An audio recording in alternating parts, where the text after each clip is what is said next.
ஸ்ரீ குருப்யோ நமக. குருர் பிரம்மா குருர் விஷ்ணுர் குருர் தேவோ மகேஸ்வரக குரு சாட்சாத் பரம் பிரம்ம தஸ்மை ஸ்ரீ குரவே நமக. சதாசிவசமாரம்பாம் சங்கராச்சாரிய மத்தியமாம் அஸ்மதாச்சாரிய பர்யந்தாம் வந்தே குரு பரம்பராம். குரவே சர்வலோகானாம் விஷஜே பவரோகிணாம் நிதயே சர்வவித்யானாம் தட்சிணாமூர்த்தயே நமக. ஸ்ருதிஸ்மிருதிபுராணானாம் ஆலயம் கருணாலயம் நமாமி பகவத்பாதம் சங்கரம் லோகசங்கரம். सदात्मध्याननिरतं विषयेभ्यः पराङ्मुखं नौमि शास्त्रेषु निष्णातं चन्द्रशेखरभारतीं. विवेकिनं मगाप्रज्ञं धैर्यौधार्यक्षमानिधिं सदा अभिनवपूर्वं तं विद्यातीर्थगुरुं भजे. भारतीकरुणापात्रं भारतीपदभूषणं भारतीपदमारूढं भारतीतीर्थमाश्रये. विद्याविनयसम्पन्नं वेदरागं विवेकिनं वन्दे वेदान्ततत्त्वज्ञं विदुशेखरभारतीम्. அனைத்து பெரியோர்களுக்கும் நீலாயதாட்சிகுமாரின் நமஸ்காரங்கள்.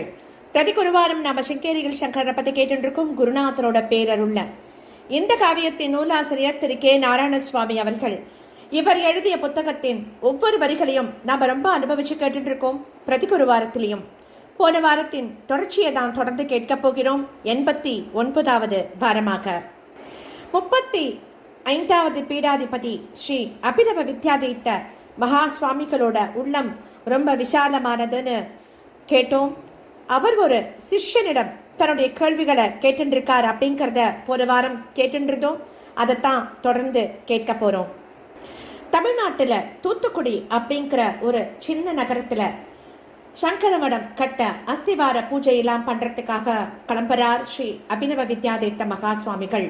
அதனால அந்த ஊர்ல சில தினங்கள் அவருக்கு தங்கும்படி நேர்ந்து அந்த ஊர்க்காரரான ஒரு இளைஞன் அவரை முதன்முறையாக தரிசனம் செஞ்ச போதே ஆச்சாரியாள்கிட்ட ரொம்ப பக்தி அவனுக்கு. அவன் ஒரு கல்லூரி மாணவன் தான். டெய்லி என்ன பண்ணுவான், காலம்பர ஸ்நானம் செஞ்சுட்டும் சந்தியாவந்தனம்லாம் அனுஷ்டானம்லாம் முடிச்சுட்டும் தன்னோட கல்லூரிக்கு செல்வதற்கு முன்னாடி மடத்தோட முகாமுக்கு வந்து ஆச்சாரியால தரிசனம் பண்ணிட்டும் கிளம்புவான். தினம் அதை வழக்கமா வச்சுட்டு இருக்கான். அசரல் கவனிச்சுட்டே இருக்காத. ஏன்னா பெரும்பாலும் வயது முதிர்ந்த பக்தர்கள் தான் வந்துட்டு இருக்கிற இடத்துல அந்த இளைஞன் தினமும் வருவதை வழக்கமாகி வச்சுட்டு இருக்கிறத அவர் கவனிக்கிறார். முகாம் முடிய போறது, வேறொரு ஊருக்கு கிளம்ப போறார். அன்னைக்கு அந்த இளைஞன் வரான். அன்னைக்கும் அப்படிதான் அவன் பண்றான். நமஸ்காரங்களை எல்லாம் பண்ணிட்டும் கிளம்புறான். அப்போ அவனிடம் தாமாகவே ஓரிரு வார்த்தைகளாவது பேசணும் அப்படின்னு ஆச்சாரியால் நினைச்சிருக்கார். அதனால அவருடைய கவனம் பூரா அந்த இளைஞன் மேல தான் இருக்கு. அதனால அவரே அவனை வாய்விட்டு அழைக்கிறார். அப்பா இங்கே வா அப்படின்னு கூப்பிடுறார். குரு தன்னை கூப்பிட்டதும் அவனுக்கு உடல் அப்படியே லேசா நடுங்க ஆரம்பிச்சுடுறது. ஆச்சாரியால் கிட்டக்க வரா, வந்து நமஸ்காரம் பண்றான். மறுபடியும் ஆச்சாரியால் கேட்கிறா, நீ யாரப்பா, உன்னோட பேர் என்ன அப்படின்னு கேட்கிறார். அதுக்கு அவன் சுவாமி குலத்தோ அப்படின்னு தன்னோட பேரை சொல்றான். உன் தகப்பனார் பெயர் என்னன்னு கேட்கிறார். அதற்கு அவன் தன்னோட தந்தையோட பெயரை சொல்லிட்டோ நீ எந்த காலேஜில் படிக்கிற அப்படின்னு கேட்கிறார் ஆச்சாரியால். அதற்கு அந்த இளைஞன் தான் வஉசி காலேஜில் பிகாம் வகுப்பில் படிப்பதாக சொல்றான்.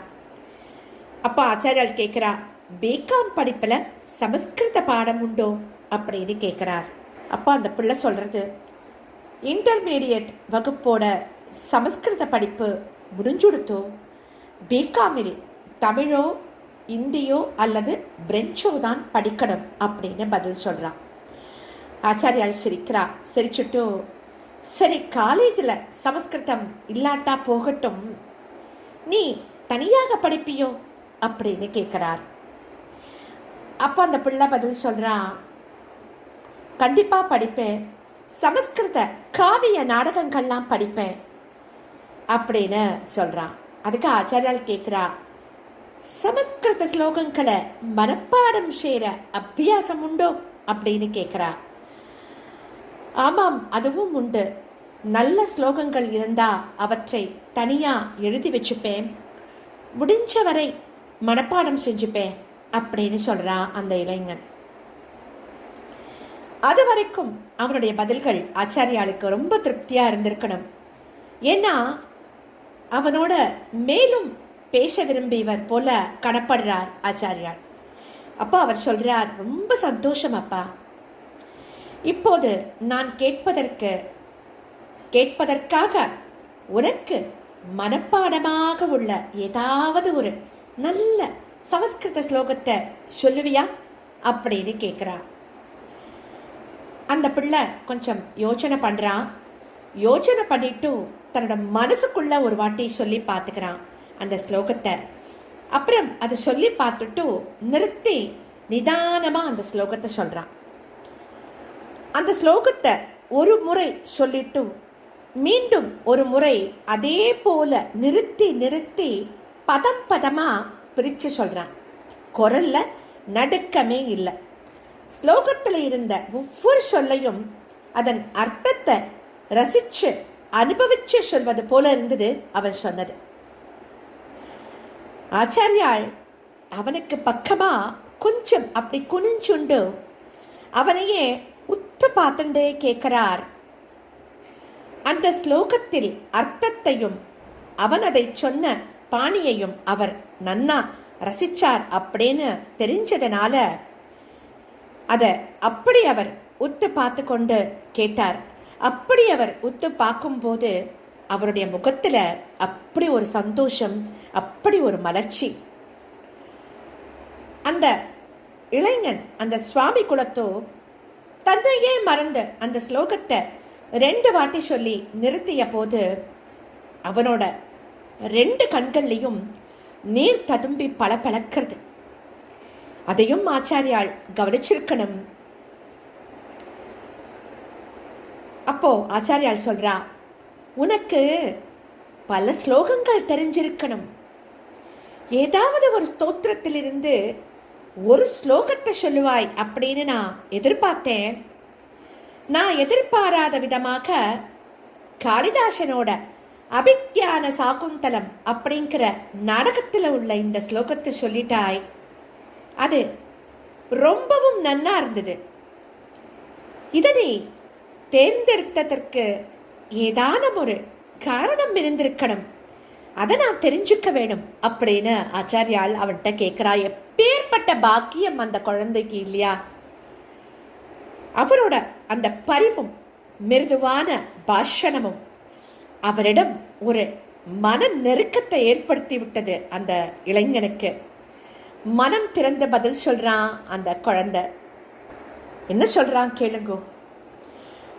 நமக்கு மிகவும் வேண்டியவராக இருப்பவரை விட்டு பிரிவது என்பது மிகவும் மன கஷ்டத்தை உண்டாக்கி விடுகிறது. ஆச்சாரியர்கள் இந்த ஊரில் 10 நாட்கள் தங்கினீர்கள். நான் தினமும் காலையில் வந்து தரிசனம் செய்தேன். இரவில் பூஜை முன் அமர்ந்து 2 மணி நேரம் உங்களுடைய சன்னதியிலேயே இருந்தேன். இப்படி பலவிதங்களில் ஆச்சாரியர் எனக்கு ஆப்தராகிவிட்டீர்கள். காலேஜில் வகுப்பில் உட்கார்ந்திருந்த போதும் உங்களைத்தான் நினைச்சுருப்பேன். இன்னைக்கு சாயங்காலம் தாங்கள் இந்த ஊரை விட்டு புறப்பட போறீர்கள். இரவு பூஜா கால தரிசனம் கிடைக்காது. நாளை காலை முதல் இது மாதிரியான தரிசனமும் கிடையாது. இதை நினைத்து என் மனம் வேதனைப்பட்டு கொண்டே இருக்கு. ஆச்சாரியார்கள் ஏதாவது ஒரு ஸ்லோகத்தை சொல் அப்படின்னு சொன்னவுடன் எனக்கு அந்த நாடகத்தில் காஷ்யபர் அப்படிங்கிற ரிஷி தன்னுடைய ஆசிரமத்தில் வளர்ந்த சகுந்தலை புருஷனுடைய வீட்டிற்கு செல்ல வேண்டியிருந்த சமயத்துல அனுபவித்த அந்த பிரிவு வேதனை பத்தி ஞாபகம்தான் வந்தது. அவர் வாக்கிலிருந்து வந்த இந்த ஸ்லோகத்தை சொல்லிட்டேன். சகுந்தலை அவருடைய சொந்த மகள் இல்லை. அவரும் தபசும் தீர்த்த யாத்திரைகளும் செய்து கொண்டிருந்த ரிஷிதான். அவரையே பிரிவு துக்கம் பாதித்தது. அப்படி இருக்கும்போது நான் எம்மாத்திரம் அப்படிங்கிறான் அந்த குழந்தை. ஆச்சாரியால் அவன் சொன்னத ரொம்பவும் கவனமா கேட்கிறான். ரொம்ப வாத்சல்யத்தோட சொல்றார். சுவாமி குலத்து, இப்படி என் சமீபமா வந்து உட்கார்ந்துக்கோ அப்படின்னு கூப்பிடுறார். அவன் வந்து உட்கார்ந்துக்கிறான் பக்கத்துல. அவர் சொல்றார், ஆச்சாரியால் சொல்றார், அப்பா உன்னுடைய பரிசுத்தமான மனம் இந்த மாதிரியான வார்த்தைகள் எல்லாம் என்னை உன்னிடம் பிரியம் உடையவனாக ஆக்கிவிட்டது. நீ வயதில் மிகவும் சிறியவன். என்னிடம் நீ ஏற்படுத்தி கொண்ட பாசத்தை பக்தியாக மாற்றிக்கொள். நான் எங்கே இருந்தாலும் குருபக்தி உன்னை காப்பாற்றிக் கொண்டிருக்கும். பாசத்தை விட பக்தி மேலானது. பாசம் உண்டாகும், வளரும், குறையும், அமிழ்ந்தும் போகும். ஆனால் குருபக்தி அப்படி கிடையாது.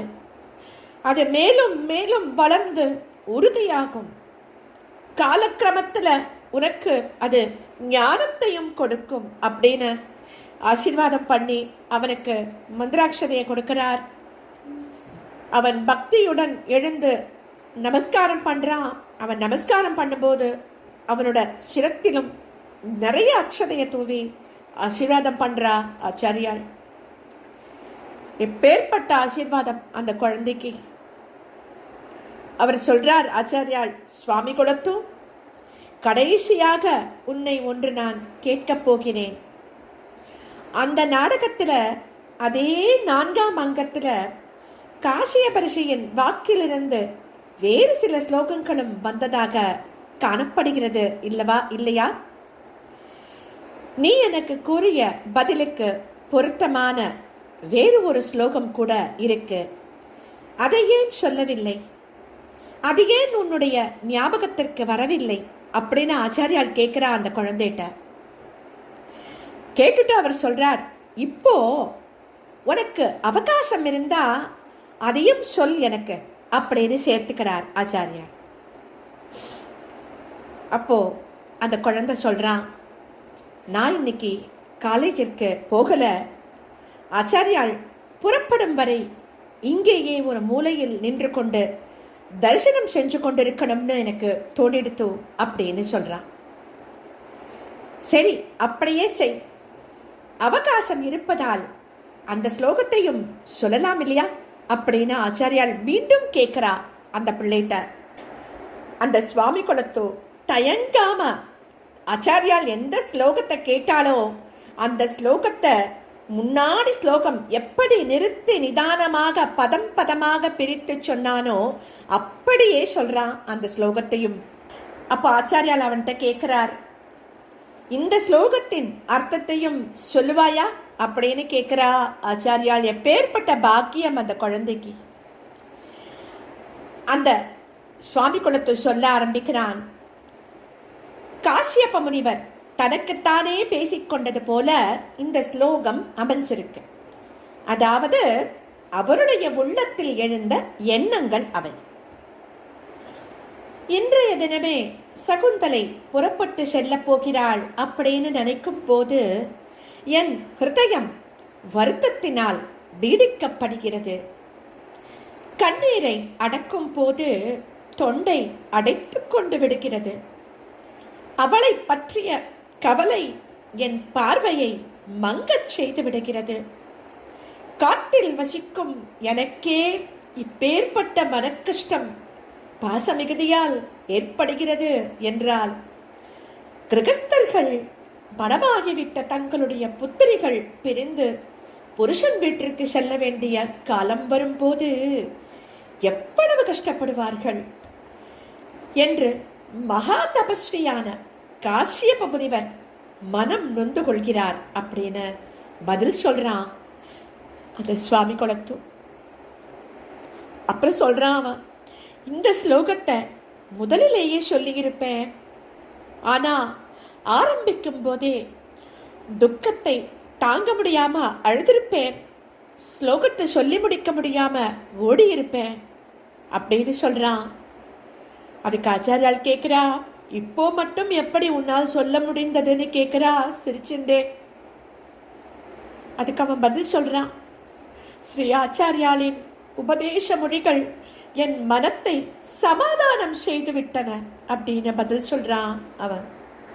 எப்பேற்பட்ட அனுகிரகம் அந்த குழந்தைக்கு, எப்பேற்பட்ட ஆசீர்வாதம் இல்லையா? 11வது பீடாதிபதியான ஸ்ரீ பாரதி தீர்த்த சுவாமிகள் தம் பிரியமான சிஷ்யர்களான ஹரிஹரனிடமும் புக்கனிடமும் கொண்டிருந்த வாத்சல்யம் போல இருக்கு இல்லையா இது? இதுக்கப்புறமா அடுத்த வாரம் தொடர்ந்து கேட்கலாம். ஸ்ரீ சத்குரோ பாகி, ஸ்ரீ சத்குரோ பாகி, ஸ்ரீ சத்குரோ பாகி.